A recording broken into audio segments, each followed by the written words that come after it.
दोस्तों जय हिंद। मैं हूं शम्स तबरेज और आप देख रहे हैं टाइम्स मेल। इजराइल ने फलस्तीनी इलाकों पर हमला करके गाजा को तबाह करके कई बड़े अरब देशों से भले ही हाथ मिला लिया हो, बहुत से देशों के साथ भले ही उसने गलबहियां कर रखी हो, लेकिन 3 ऐसे देश हैं जो इजराइल का नाम सुनना भी पसंद नहीं करते और अब तक इजराइल का सबसे ज्यादा नुकसान वही लोग कर रहे हैं। उनमें से सबसे पहले नंबर पर है ईरान, दूसरे नंबर पर है लेबनान और तीसरे नंबर पर जो सबसे खूंखार बना हुआ है, जो इजराइल के लिए सिरदर्द बना हुआ है, उसका नाम है यमन। और यमन में जब से अंसारुल्लाह यानी हूतियों की सरकार आई है, हूतियों ने कंट्रोल किया है, तब से हूतियों के डिफेंस फोर्स ने गजब का कहर ढा रखा है। लाल सागर में 1 इंच भी विदेशी जहाजों को गुजरने नहीं दे रहे हैं, जिन जहाजों का ताल्लुक इजराइल से है, अमेरिका से है, ब्रिटेन से है और जो इजराइल की किसी न किसी तरह से मदद करते आ रहे हैं, ऐसे तमाम के तमाम जहाजों को यमन के हूती तबाह कर रहे हैं। अब ऐसे में एक ऐसी खबर भी सामने आई है जिसमें पता चल रहा है कि 4-5 दिन से एक ऐसा जहाज भी है जो लाल सागर में समंदर में धू धू करके चल रहा है और वो जहाज इतना जल रहा है कि उसके कई हिस्से बिल्कुल जल चुके हैं और उसकी आग के लपटें सैटेलाइट के जरिए भी देखी जा रही हैं। पर अफसोस अफसोस अफसोस, अमेरिका, इजराइल और ब्रिटेन की इतनी भी ताकत नहीं है कि जा करके अपने उस जहाज को बचा सके, क्योंकि उस जहाज का ताल्लुक इजरायली बंदरगाह से था। उसको सजा के तौर पर यमन के हूतियों ने उस जहाज को बहुत ही खतरनाक तरीके से तबाह कर दिया है और जो खौफनाक मंजर समंदर में देखने को मिला है उसे आप अपनी स्क्रीन पर देख सकते हैं। अल्लाहु अकबर, अल-मौत अमेरिका, अल-मौत इस्राइल, अल-लानत अल-यहूद, अन-नस्र लब्बैक या अक्सा, लब्बैक या अक्सा, लब्बैक या अक्सा। इस जहाज का नाम सोनियल है। सोनियल ग्रीक का मालिकाना जहाज है, लेकिन इसने एक गलती कर दी। यह तेल टैंकर है जो 1.5 लाख टन कच्चा तेल लेकर के बाकायदा इसने सफर किया और इसने गलती कर दी। इजराइल के हाइफा बंदरगाह पर इसने एंट्री ले ली और जिसके बाद यमन के हूतियों की नजर में यह चढ़ गया और जैसे इसने लाल सागर की तरफ एंट्री किया, इसका बुरा तरीके से हाल बना दिया गया। स्पाइडर मिशन टीम ने कहा है कि इस जहाज का जलता हुआ धुआं आसमान की तरफ उड़ रहा है और सबसे गौर करने वाली बात यह है कि जो इस पर हमला किया गया था कोई 1-2 दिन पहले नहीं किया गया था। यह हमला 22 तारीख को किया गया था। एक साथ 2 हमले किए गए थे।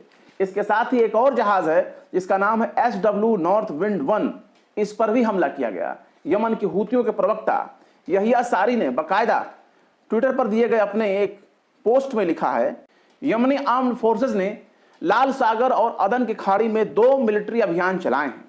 पहले ऑपरेशन में तेल जहाज सोनियन को निशाना बनाया गया, जो एक ऐसी कंपनी का जहाज है जिसका इजरायली दुश्मन के साथ ताल्लुक है और उसने कब्जे वाले फलस्तीन के बंदरगाहों में एंट्री के लगाई गई पाबंदी का उल्लंघन किया। इसके अलावा हूतियों के प्रवक्ता ब्रिगेडियर जनरल यहिया सारी ने अपने बयान के ही दूसरे हिस्से में बताया है कि जो दूसरा ऑपरेशन है उसमें जहाज SW नॉर्थ विंड 1 को निशाना बनाया गया। इसने भी इजराइल के कब्जे वाले बंदरगाह में एंट्री ली थी और इसका उल्लंघन किया था, बैन का उल्लंघन किया था।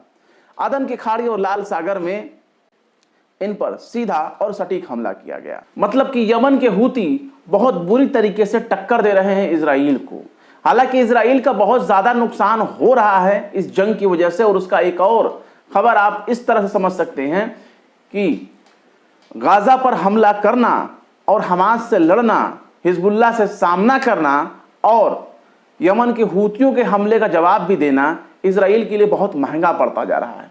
हालत यह हो गई है कि इजराइल की अर्थव्यवस्था, इकोनॉमी बिल्कुल गर्त में जा रही है और उसको बहुत ज्यादा नुकसान हो रहा है।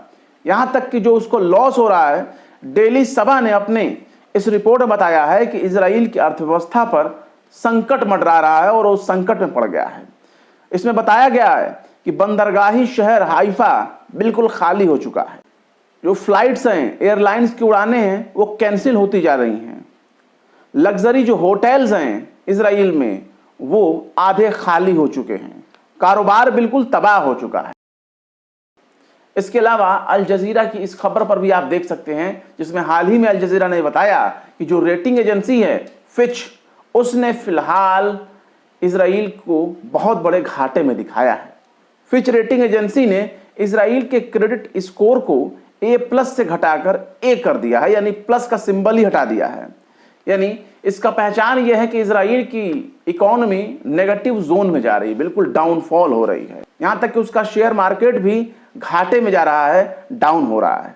इसके अलावा अगर गौर किया जाए तो उत्तरी इजराइल में भी इजराइल को बहुत ज्यादा नुकसान हो रहा है, क्योंकि उसका शमूना और कई मिलिट्री बेस लगातार हिजबुल्लाह के निशाने पर हैं।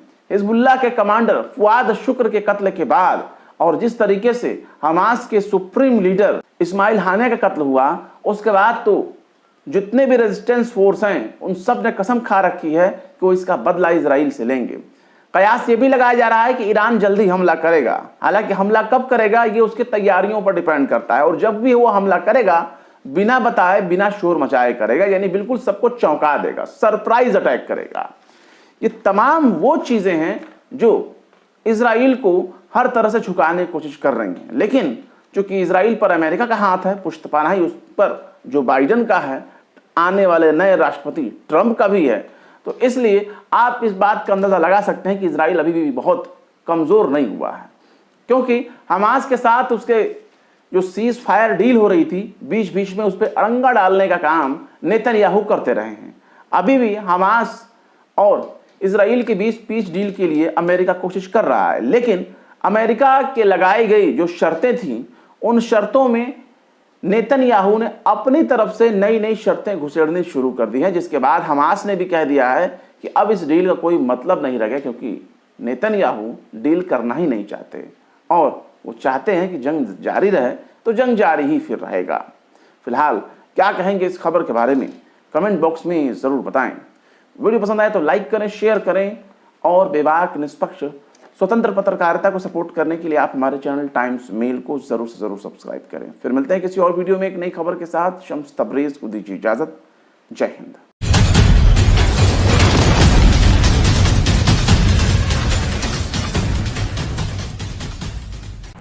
चट देनी मार देनी खींच के तमाचा, चट देनी मार देनी खींच के तमाचा, ही कर देनी रिंकिया के पापा।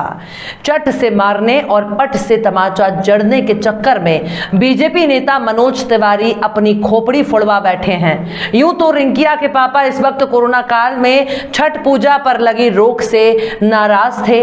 अपनी नाराजगी का इजहार करने के लिए वो दिल्ली के मुख्यमंत्री के घर के बाहर विरोध प्रदर्शन भी करने पहुंच गए, लेकिन उछल कूद के चक्कर में अस्पताल पहुंच गए। सलाम, नमस्ते, सत श्री अकाल। मैं हूं आपके साथ हर्षिता मिश्रा और आप देख रहे हैं टाइम्स मेल। अगर अभी तक आपने हमारे चैनल टाइम्स मेल को सब्सक्राइब नहीं किया है तो जल्दी से सब्सक्राइब कर दें और बेल आइकन भी प्रेस कर दें।